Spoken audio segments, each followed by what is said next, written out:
Good morning, જય શ્રી કૃષ્ણ, હર હર મહાદેવ. જો આપણે ન્યૂ બ્લોગની શરૂઆત કરી દીધી છે અને જો વાગી કેટલા ગયા હશે, 11:30 ને માથે 10 થઈ ગઈ છે. તો અહીંયા આપણે બ્લોગની સ્ટાર્ટ કર્યું છે. આજ છે રવિવાર, તો આપણે નોકરી પર તો કંઈ જવાનું હોય નહીં, કેમ કે રવિવાર હોય એટલે રજા હોય. અને અહીંયા જો મસ્ત આપણે સરગવો લઈ લીધો છે. જો સરગવાનો વિચાર છે તો આપણે છે ને મિત્તલભાઈને પૂછી લઈ કે સરગવાનું શાક હાલશે. મેં તો લઈ લીધો સરગવો, તો ચાલો મિત્તલભાઈને આપણે પૂછી કે સરગવાનું શાક હે મિત્તલભાઈ, તો સરગવાનું શાક બનાવી નાખીએ. તો સરગવામાં તમે ડોક્ટર છો, તો સરગવામાં કેટલું પ્રોટીન હોય? બહુ પ્રોટીન, બહુ કામ. સરગવાનું તમે જ્યુસ પીવો ને, હા એક નંબર. તો અમને તો શીખવાડજો. પાક્કું તમને રેસીપી આપી દેવી. આપણે રેસીપી એકદમ છે ને દઈ દઈએ આપણે વ્યુઅર્સને. સરગવાના જ્યુસની દેવી છે ને, દેવાની જોઈને દઈ દઈએ. ઓર દેહો કે પોર દેહો? હમણાં 2025 માં રહેવા દઈ. એવું છે? 2026 માં સરગવો કામ આવશે, 2025 માં થોડુંક નવું. એવું કામકાજ છે એમ ને? તો અત્યારે તો સરગવો આપણે શાક બનાવીને જ ખાવાનો ને, જ્યુસ નહીં. લોટ વાળું શાક બનાવી નાખો મસ્ત, ચણાના લોટનું. ઉનાળામાં સરગવો ખાઓ મિત્રો, બહુ મજા આવે તમને. અને એમાં વિટામિન બધું હોય ને, પ્રોટીન વિટામિન બધું. અત્યારે બહુ ઉપયોગી કા સરગવો શરીર માટે ટાઢો. ચાલો તો બનાવી નાખી. બીજું કાંઈ વિચાર હોય તો બોલી જાવ. બીજો કાંઈ વિચાર હે ને, રવિવાર હે, તમને જે ઈચ્છા પડે એવું. તો બધાને જય શ્રી કૃષ્ણ, ગુડ મોર્નિંગ તો કહી દે. તમને બધાને ગુડ મોર્નિંગ, જય શ્રી કૃષ્ણ. અને આપણો બ્લોગ જોતા હોય તો તમે બધા મજામાં જોઈ, એમાં કાંઈ પૂછવાની વાત ન હોય. તો જોડાયેલા રહ્યો. અમે તો જો આ થોડું કામકાજ છે, મમ્મી જો આ એડિટિંગ કરે છે ઈ, અને આ કરે છે ને થોડુંક આમ વાતચીત હાલે. હા, વાતચીત હાલે છે. અને જો ઈ ફોનમાં મથે છે ને આપણે છે બનાવવાની છે રસોઈ. તો મિત્રભાઈ જો કીધું છે કે સરગવાનું શાક બનાવી નાખો, તો આપણે સરગવાનું શાકની તૈયારી કરી નાખીએ. બપોર થઈ ગયા છે અને કચરા પોતા બધું કામ કરતા જો 11:30 ને હમણાં 12 વાગી જશે. તો ચાલો જોડાયેલા રહેજો અને આપણે સરગવાનું શાક બનાવી નાખીએ, રસોઈ બપોરની. ચાલો જો તો મમ્મી મસ્ત બનાવી રહ્યા છે સંભારો, અને અહીંયા બની રહ્યું છે સરગવાનું શાક. અને આપણે જો મસ્ત ટેટી સુધાર નાખીએ આપણા હાટું, મમ્મી હાટું. હા મમ્મી? જો રાંધતા આપણે નાસ્તો પણ ચાલુ જ છે. અને જો કેબીજનો આપણે સંભારો કરવાનો છે, કોબીજનો. અને જો કેરી છે, હવે તો જો કેરી સીઝન આવી ગઈ એટલે કેરીનો કાચો કરવો ને, કેરીનો કાચો સંભારો મસ્ત ખાંડ બાંડ નાખીને કરી નાખો. અમે મસ્ત જો જે જમવાનું વાર હતી તો ટેટી સુધાર નાખી, ટેટી ખાઈ નાખી. તો ચાલો આવી જાવ બધા ટેટી ખાવા માટે. અમારે તો અહીંયા શક્કર ટેટી કીએ, તમારે શું કીએ જરીક કહી દેજો અમને.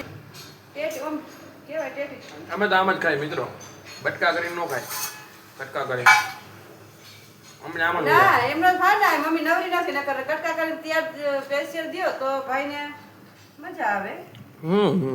કટકા કરીને સ્પેશિયલ ત્યાર માટે મજા આવે, બાકી તો આમનાર જ ખાઈ. જો મારા ભાઈ આમનામ જ મજા આવે મિત્રો. ઓલું તો કટકા કરીને તો ડાયરેક્ટ મજા એ નો મજા આવે. આજે અહીંયા બધી બગડે ને તો મજા આવે.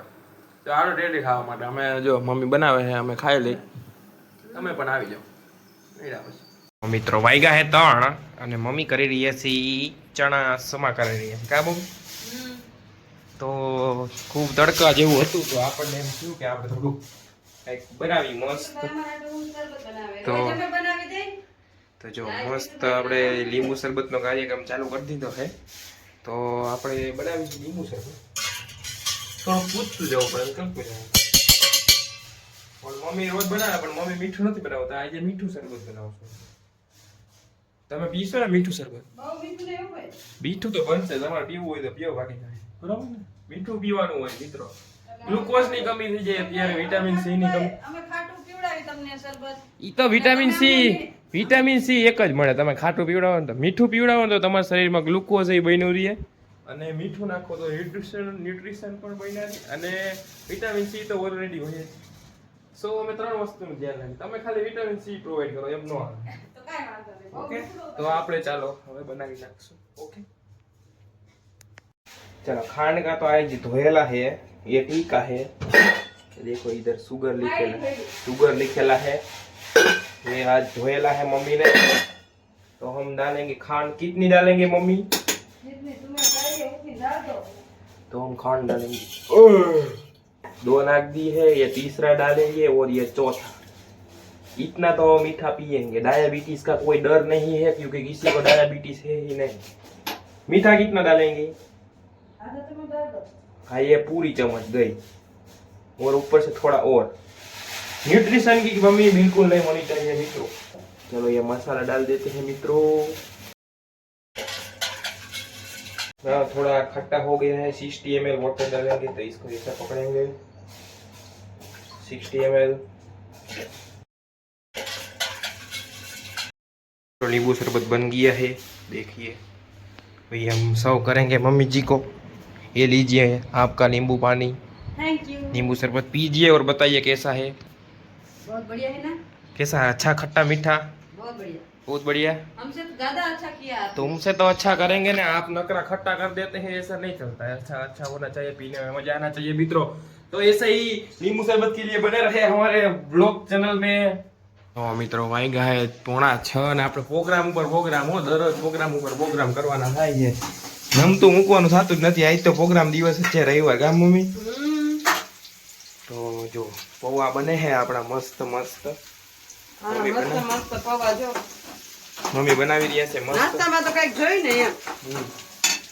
જો તો કીધું આજ પૌવાનો પ્રોગ્રામ કરી નાખી. રોજ ભેળ નો કરી પણ રોજ રોજ ભેળ નો ખવાય, તો આજ કીધું પૌવા બનાવી નાખી મસ્ત. તો આજે મસ્ત જો પૌવાનો પ્રોગ્રામ થઈ રહ્યો છે. તો આવી જાવ બધા પૌવા ખાવા માટે. શું કેવું મમ્મી? તો ચાલો આવી જાવ પૌવા ખાવા માટે.